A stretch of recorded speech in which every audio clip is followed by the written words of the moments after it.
अस्सलाम वालेकुम जी, welcome to my channel. आज मैं आपके साथ शेयर करूंगी पैच लगाने का एक मुनफरद अंदाज़, बग़ैर आपने इसको काविया किए हुए, बग़ैर किसी चीज़ के एम्ब्रॉयडरी मशीन के साथ अटैच किए बग़ैर मैं आपको आज एक मुनफरद अंदाज़ में पैच लगाने का जो तरीका है वो सिखाऊंगी। सबसे पहले आपने हीट फुल कर लेनी है। ये देखें मैंने 5 पे की है हीट करके आपने इस पैच को अच्छे तरीके से आयरन कर लेना है। फॉर एग्ज़ाम्पल अगर इसने श्रिंक होना हुआ तो वो फुल हीट में श्रिंक हो जाएगा। उसके बाद आपने सेकंड जो स्टेप है वो ये लेना है कि आपने एक्स्ट्रा जो है ना वो टिश्यू कटिंग कर देना है। जस्ट आपने मार्जिन के लिए हाफ इंच जो है वो साइड पे रहने देना है, बाकी जो है वो आपने मुकम्मल तौर पे कटिंग कर देना है। और ये सबसे डिफरेंट है, आपने आज तक ये वाला जो है वो नहीं देखा होगा तरीक़ाकार। तो यहाँ पर आप ये कट लगा जो मैं रही हूँ वो आप चेक कर लें। एम्ब्रॉयडरी से थोड़ा सा पीछे रखते हुए आपने ये इस तरह से कट लगाते जाना है। चूँकि ये तो थोड़ा सा सीधा है तो यहाँ पर इस तरह से थोड़े थोड़े फासले पे लगा लेना। जहाँ पर ये देखें कटाव आया है वहाँ पर आपने इस तरीके से कट लगाना है। उसके बाद जहाँ जहाँ दरमियान में टिश्यू आ रहा है ये देखें यहाँ पे एक कट लगाना है और इसी तरह यहाँ से लगाना है, चूँकि यहाँ पर फोल्डिंग करना इजी हो जाएगा हमारे लिए। ये देखें यहाँ पर मैंने जो है वो सीज़र के साथ कट लगा लिया और बिल्कुल एम्ब्रॉयडरी के पास रखते हुए कट नहीं लगाया है, थोड़ा सा इसको फासला रखते हुए कट लगाया है। ये देखें इस तरीके से। तो अब मैं आपको यहाँ पर अगला प्रोसीजर जो वो बताऊंगी कि आपने यहाँ पर ग्लू स्टिक ले लेनी है। अगर आपके पास गम स्टिक है तो वो तो सबसे बेस्ट है। तो यहाँ पर सबसे अहम टिप मैं आपको देती जाऊँ कि चूँकि ये टिश्यू है जो ग्लू स्टिक है ना, तो इसकी वजह से ये नीचे वाले कपड़े पे भी आनी थी, जिस वजह से मैंने नीचे वाला कपड़ा चेंज कर लिया है, वरना तो इसके निशानात जो थे वो मेरे वाइट कपड़े पे आ जाने थे और वो बाद में जो है वो नीट भी नहीं होना था। तो इसलिए आपने जब ये काम करना है तो आपने नीचे कोई रफ़ कपड़ा बिछाना है। रफ़ कपड़ा बिछाने के बाद आपने इस तरह से ग्लू जो फैब्रिक ग्लू है वो आपने लगाते जाना है और हाथ के साथ एक तरफ से फ़ोल्ड करना है और फिर इस तरह से उसके ऊपर आयरन कर लेना है। ये देखें इस तरह से आपने जैसे ये गोलाई की शेप बनी है सेम इस तरीके से मैंने फ़ोल्ड किया है और अब इसके ऊपर हीट दे दूँगी। तो यहाँ पर आप देख सकती हैं कि किस तरह उसी शेप के मुताबिक ही ये वाली शेप बन गई है।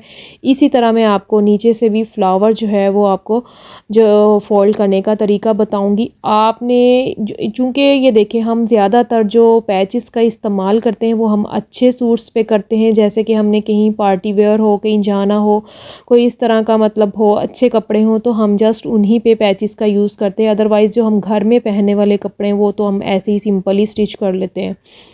तो चूँकि ये हमारे पार्टी वेयर ड्रेसेस होते हैं तो जो कम ही पहने जाते हैं, हम ज़्यादा 1-2 साल बाद ही हम घर में लगाते हैं ये वाले कपड़े, चूँकि ये न्यू ही रहते हैं। तो आपने करना ये है कि जैसे आपने अपने कपड़े यूज़ कर लिए, चूँकि ये पैच जो है वो बहुत ज़्यादा जो है वो ख़राब नहीं होते हैं। तो जैसे ही आपका सूट जो ख़राब होने लगे आपने ये पैच उतार लेना है और आप अगर अपने अदर ड्रेस पे यूज़ करना चाहें तो आप अपने अदर ड्रेस पे यूज़ कर सकते हैं। मतलब अगर एक ही पैच को हम 5 टाइम्स में भी यूज़ करें तो वो पैच बिल्कुल न्यू का न्यू रहेगा और इसमें कोई भी ऐसा मसला नहीं होगा कि आप कहें कि एक बार लगा दिया और बस बात ख़त्म हो गई और पैच आप दोबारा यूज़ नहीं कर सकते। आपने मेरे वाला ही ये तरीका यूज़ करना है और आप एक पैच 5 या 10 सूट्स पे भी आप बार बार उतार के लगा सकती हैं। चाहे आप अपने सूट पे लगा लिया है उसके बाद आप अपने बच्चों के सूटों पे लगाएं, भांजों के सूटों पे, किसी पे भी लगा के ये वाला पैच जो है वो आप यूज़ कर सकती हैं। और यहाँ पर आप देख सकती हैं कि जिस जिस तरह कटाव बने हुए हैं उसी तरह मैंने इसको फोल्ड कर लिया है और ये जो एक्स्ट्रा जो था यहाँ पर टिश्यू हमने उसको काट लिया है। आपको मैं एक अहम बात बताती चलूँ, जो ये जिस फैब्रिक पे ये बना हुआ है, पैच बना हुआ है, बंच बना हुआ है, ये टिश्यू है। टिश्यू का मतलब ये है कि आपको हो सकता है कि ये आपको नीचे से चुभन का भी एहसास हो। अगर आप नेक लाइन पे लगाएंगी तो हो सकता है टिश्यू चुभे, क्योंकि जो पैचेस ऑर्गेन्जा पे बने हुए होते हैं वो तो आप आंखें बंद करके कहीं पे भी लगा लें तो वो आपको चुभन का एहसास नहीं होता है।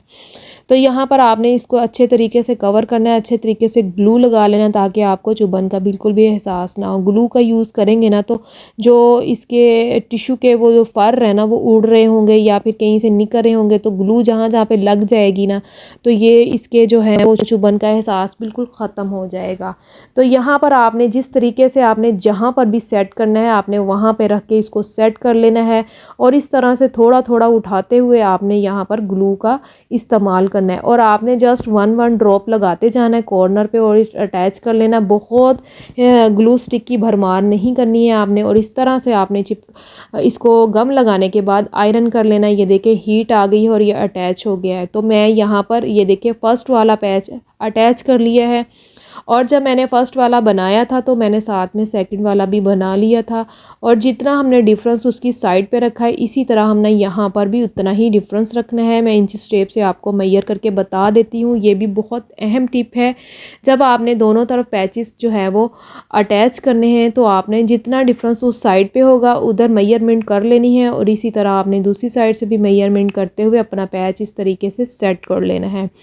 तो यहाँ पर आप देख सकती हैं पैच को मैंने बहुत अच्छे तरीके से सेट कर लिया था और अब इस तरह से सेम उसी तरीके से हम इसको अटैच कर लेंगे और आयरन कर देंगे।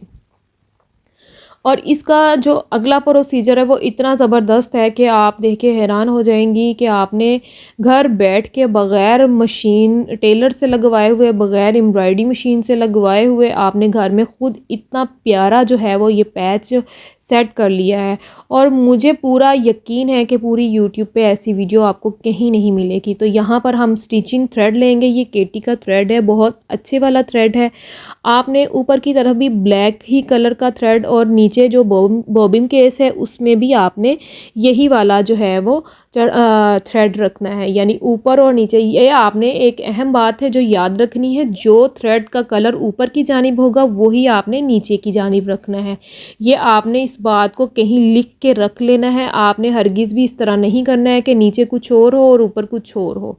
तो जब आप यहाँ पर पैचेस पे सिलाई लगाएंगे तो हल्का हल्का माइनर सा जो एक दाना सा नज़र आ रहा होता है नीचे से सिलाई का, तो वो आपके पैच के ऊपर आ जाएगा और जो लगा हुआ इंतहाई बुरा लगेगा। ये देखिए मैंने नीचे की तरफ भी ब्लैक थ्रेड चढ़ाया था और ऊपर की जानिब भी मैंने वही किया था और इस तरह से बिल्कुल इसके पैच की किनारी पे मैंने रखते हुए और इसकी शेप्स के साथ साथ जाते हुए मैं सिलाई लगा रही हूँ। यहाँ पर आप चेक कर लें, देख लें, इसमें कोई भी कहीं पे भी आपको खिंचाव नहीं नज़र आएगा, कहीं पे झोल नज़र नहीं आएगी। और इस तरह ये अटैच कर रही हूँ मैं कि जिस तरह के टेलर्स ने अटैच किया हो। अगर आप सेम यही वाला तरीका फॉलो करेंगी तो आई होप कि आपकी जो है शर्ट, आपके स्लीव्स या आपका दामन जहाँ पर भी आप बॉटम पे आप सेट करना चाहें तो वो बहुत ही खूबसूरत जो है वो दामन या आपका बॉटम वगैरह वो बन जाएगा। तो ये वाला जो पैच है आप इसको सूट को अच्छी तरह पहने, जब ये फट जाए फिर इसका पैच उधेड़ के इसको अच्छे से आयरन करें। आयरन करने के बाद आप चाहे ख़ुद अटैच कर लें, चाहे इसको सारा मुकम्मल तौर पे पानी लगा के इसको आयरन मुकम्मल कर लें और उसके बाद आप इसको एम्ब्रॉयडरी मशीन से फिर से लगवा लें। आपका पैच जो है वो बिल्कुल न्यू है। हम एम्ब्रॉयडरी मशीन से लगवा तो लेते हैं लेकिन फिर हम दूसरे जो ड्रेस पे है ना वो ये पैचेस का यूज़ नहीं कर पाते हैं। तो ये देखें यहाँ पर आप इसकी शेप्स भी चेक कर लें, इसकी फिनिशिंग भी चेक कर लें, आपको कहीं पे भी कोई भी झोल या खिंचाव नज़र नहीं आएगा। आई होप कि आपको आज की मेरी ये वीडियो बहुत पसंद आई होगी। आप वीडियो को फुल वॉच किया करें, लाइक किया करें, शेयर किया करें और मुझे अच्छे से कमेंट करके बताइएगा कि आपको आज की मेरी वीडियो कैसी लगी है। आपको मज़ीद मैं पैचेस लगाने के और भी इजी मेथड बताऊंगी। अल्लाह हाफिज़।